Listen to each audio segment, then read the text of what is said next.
तो सभी प्रकार की जो मुरादें हैं, मनोकामना हो, उसे पूर्ण करती है। और ऐसी भी मान्यता है कि नवरात्रि के दौरान कुछ भी माता रानी के लिए पूजा पाठ करते हैं। नवरात्रि में कुछ ऐसी चीजें हैं जिन्हें घर में ला करके रखने से माता रानी बहुत ही प्रसन्न होती हैं और अपने भक्तों की सभी प्रकार की जो मुरादें हैं, मनोकामना हो, उसे पूर्ण करती है। और ऐसी भी मान्यता है कि नवरात्रि के दौरान कुछ भी माता रानी के लिए पूजा पाठ करते हैं, व्रत करते हैं, उनके लिए जो भी उपवास व्रत रखते हैं, तो सभी प्रकार की मनोकामना की पूर्ति होती है। क्योंकि 9 दिनों तक माता रानी इस पृथ्वी पर आ जाती है और अपने भक्तों की सभी प्रकार की मुरादों को पूर्ण करती है, दिल में छुपी इच्छाओं को पूर्ण करती है। जो 9 दिन है, माता रानी के 9 स्वरूप की विशेषकर पूजा अर्चना करने का दिन होता है। तो नवरात्रि में घर में ले आना, ये एक चीज गरीबी भूल जाएगी, आपके घर का रास्ता जी। हाँ, वीडियो को ध्यान से देखना। आज की जो वीडियो का विषय है बहुत ही सुंदर है। अगर आज की वीडियो मिस कर दी तो फिर आप बाद में गरीब के गरीब ही रह जाओगे। कहने का मतलब है कि धन संपदा प्राप्त करने का नवरात्रि में जबरदस्त पावरफुल चीज बताने वाला हूँ। और जरूरी नहीं है कि नवरात्रि के प्रथम दिन ये खरीद करके लाएं। आप चाहते हैं तो किसी भी दिन नवरात्रि के दिन में आप इसे खरीद करके अपने घर में ला करके स्थापित कर सकते हैं। आपके दिन दुगनी रात चौगुनी तरक्की होगी। साथ ही साथ नवरात्रि से जुड़ी बहुत सारी जानकारी बताऊंगा, वीडियो को ध्यान से देखना। मैं माता रानी की सौगंध खाता हूँ, अगर आपके घर में धन ना बरस जाए तो मुझे बताना। यह चीज नवरात्रों में हम भी जरूर लाते हैं और हमें माता रानी का आशीर्वाद भी मिल चुका है। आपने देखा होगा, गांव में जब अगर ग्रामीण इलाकों से होंगे या फिर शहर में रहते होंगे, तो जो मुख्य मंदिर होता है माता रानी का, या फिर ग्रामीण इलाकों में रहते हैं, तो सभी लोग आपस में सामाजिक स्तर पर माता रानी की एक प्रकार से मूर्ति की स्थापना करते हैं। तो जो मुख्य स्थान है वहां सभी सेविका माता रानी की गांव में घूमती हैं, शहरों में घूमती हैं, और कौन कितना कितनी पूजा कर रहा है, कौन कितना पाठ कर रहा है, कौन कितनी भक्ति कर रहा है, उसके अनुसार माता रानी को जाकर के उनके सभी कर्मों को बताती हैं। फिर माता रानी जाने से पूर्व हमारे कर्मों को, हमारी भक्ति को देखते हुए हमें आशीर्वाद प्रदान करती है, ज्ञान प्रदान करती है। इसलिए नवरात्रि के समय में सोना नहीं चाहिए। नवरात्रि के समय में हमें भूलकर भी शराब वगैरह का सेवन नहीं करना चाहिए। लहसुन, प्याज, जो ये तामसिक चीजें कही गई हैं, इनका परित्याग कर देना चाहिए। तो नवरात्रि में कौन सी ऐसी चीज है जिसे हम घर में खरीद करके लाएं, जिससे हमारे घर में अन्न धन की बढ़ोतरी हो? सारी जानकारी इस वीडियो में जानेंगे। दोस्तों, 2024 में इस साल माँ दुर्गा हाथी पर नहीं बल्कि पालकी में सवार होकर पृथ्वी लोक पे पधारेंगी, शास्त्रों में वर्णित है। तथा मान्यताओं के अनुसार अगर शारदीय नवरात्रि पर यदि माता दुर्गा का आगमन उनके वाहन सिंह पर नहीं बल्कि पालकी पर होगा, तो मान्यता है कि माता दुर्गा का पालकी पर सवार होकर आना बहुत बहुत ज्यादा ही शुभ और कल्याणकारी माना जाता है। जीवन सुखमय हो जाता है, भक्ति का भरपूर लाभ भक्त जनों को मिलता है। हे माता वैष्णो, आपकी नवरात्रि की इस वीडियो को जो भी भक्त सच्चे दिल से लाइक करें, उसकी गरीबी, तमाम परेशानी, जीवन की दरिद्रता को दूर कर देना। माँ, हम सब आपकी ही संतान हैं, माँ को लाइक जरूर करें।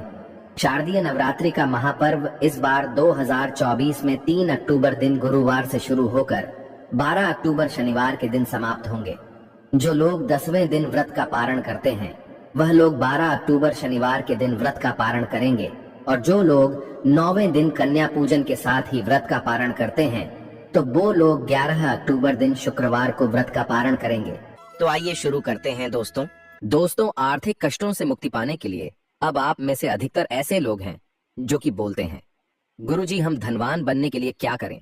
तो नवरात्रि के समय में सुनिए। अगर आर्थिक कष्टों से आप मुक्ति पाना चाहते हैं तो चांदी की कोई भी कुछ भी सामग्री ला करके देवी माता को समर्पित करना।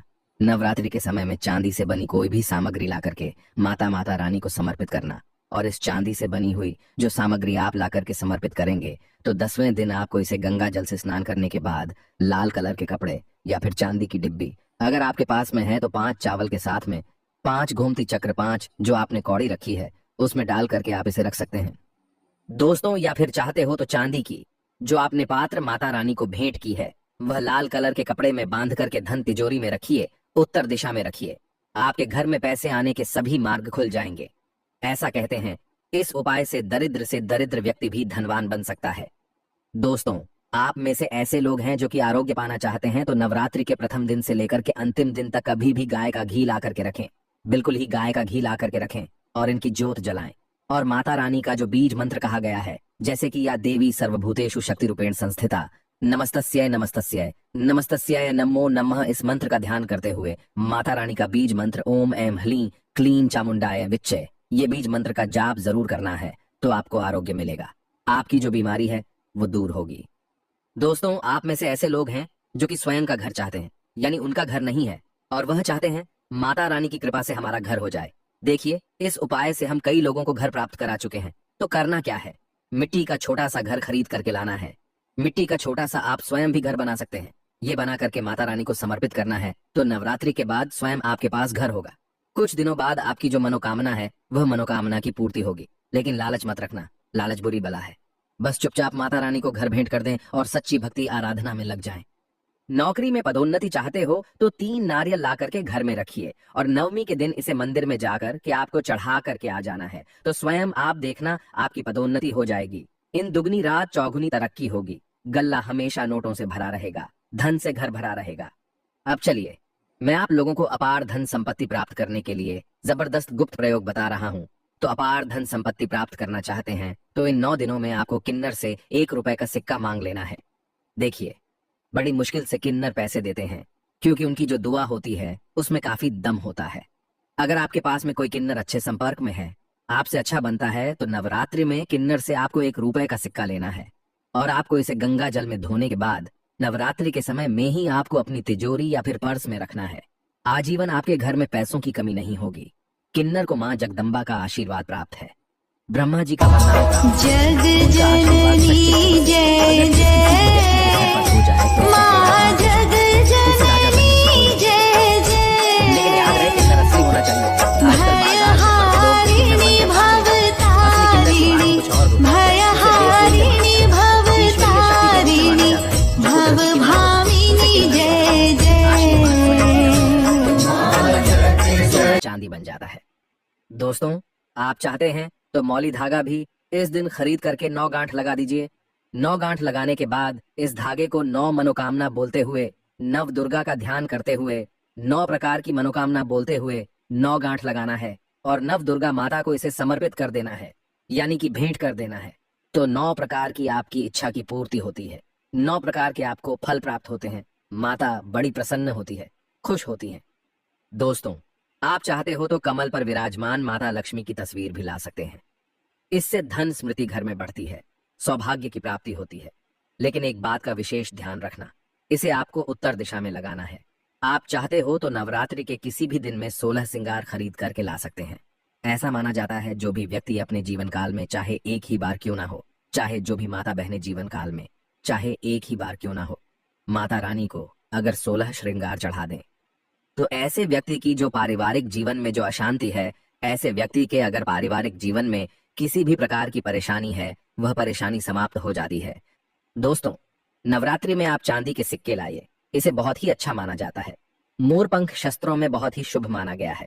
नवरात्रि में मां सरस्वती का जो प्रिय मोरपंख है, अगर घर में ला करके स्थापित करते हैं, तो आपके घर में जितने भी विद्यार्थी हैं, उनके पढ़ने लिखने की जो क्षमता है वो तीव्र हो जाती है, बुद्धि का विकास होता है, बल बुद्धि बढ़ती है, ताकत बढ़ती है। ऐसा व्यक्ति शिक्षा के क्षेत्र में कभी हारता नहीं है। मोरपंख ला करके घर में स्थापित करके रखने से ये घर से नकारात्मक ऊर्जा को भगाने का काम करते हैं। घर में एक प्रकार का पॉजिटिव वातावरण ये कर देते हैं। घर में नकारात्मक शक्ति को सोख लेते हैं, अपने अंदर में समाहित कर लेते हैं और आपके घर में लगा वस्तु है उसे भी भगाने का काम करते हैं। दोस्तों, आप कुछ करें या ना करें, लेकिन नवरात्रि के समय में केले का पौधा अपने घर में जरूर लगाना। नवरात्रि में अगर कोई भी व्यक्ति केले का पौधा अपने घर में लगाता है, आंगन में लगाता है, पूजन करने के बाद अगर रोज इसमें जल चढ़ाते हैं, तो ऐसा माना गया है ऐसे व्यक्ति को धनवान बनने से, गुणवान बनने से दुनिया की कोई भी शक्ति नहीं रोक पाती है। क्योंकि केले के वृक्ष में स्वयं माता लक्ष्मी जगत, माँ लक्ष्मी नारायण जी बसते हैं। और नवरात्रों में अगर केले का वृक्ष घर में लाया जाए तो घर में खुशहाली आती है, तरक्की बढ़ती है, नौकरियां प्राप्त होती हैं, सरकारी नौकरी प्राप्त होती है। दोस्तों, और भी कुछ सामग्री हैं जिसे नवरात्रि में आपको अवश्य लानी चाहिए, जैसे कि चांदी का कछुआ है। अगर आपके पास थोड़े बहुत पैसे हैं तो चांदी का कछुआ अपने घर में जरूर लाइए। चांदी का कछुआ घर में ला करके स्थापित करने से हमारे घर में सुख, शांति, वैभव एवं धन धान्य की वृद्धि होती है। और माता रानी की सेविका भी होती है, जो देखती हैं कि माता का भक्त माता रानी के लिए क्या क्या लाया है, वह चीज होना घर में बहुत ही जरूरी है। नवरात्रि में कुछ ना कुछ घर में जरूर लाना चाहिए, इससे माता रानी बहुत प्रसन्न होती है। दोस्तों, चांदी का कमल स्थापित कर सकते हैं घर में ला करके, या फिर नव दुर्गा माता को समर्पित कर सकते हैं। नव दुर्गा माता को चांदी का कमल लाइए और समर्पित कर दीजिए। उसके बाद आप जो है 10वीं तिथि को ये कमल आप अपने धन स्थान में रखना, ऐसा माना जाता है। कमल की जितनी भी पंखुड़ियां होती हैं उतना ही आपको एक प्रकार से हम बोल सकते हैं राह, यानी कि रास्ता। कमल में जितनी पंखुड़ियां होगी उतनी ही राह से आपको धन की प्राप्ति होगी, यानी कि 8 पंखुड़ी है तो 8 मार्ग से आपको धन प्राप्त होगा। कुछ भी मार्ग हो सकता है। दोस्तों, आप चाहते हैं तो घर में त्रिशूल भी खरीद करके ला सकते हैं। जो लोग शत्रु से परेशान रहते हैं, तीनों प्रकार के शूलों से बचना चाहते हैं, शूल चांदी का लाते हैं, तभी इसे उत्तम माना जाता है। आपके पास है तो कमेंट बॉक्स में जय माता दी जरूर लिखना, वीडियो को लाइक करें। इसे अपने दोस्तों यारों में आगे जरूर शेयर करना हो सकता है। अगर आप इस वीडियो को शेयर करें और अगर कोई व्यक्ति गरीबी से जूझ रहा हो, इस वीडियो को देखने के बाद अगर उपाय करने से गरीबी मिट जाए, कंगाली मिट जाए या फिर पारिवारिक कलह है वो भी दूर हो जाए, तो जो आप वीडियो शेयर करते हैं किसी की जिंदगी को बर्बाद होने से भी बचा लेते हैं।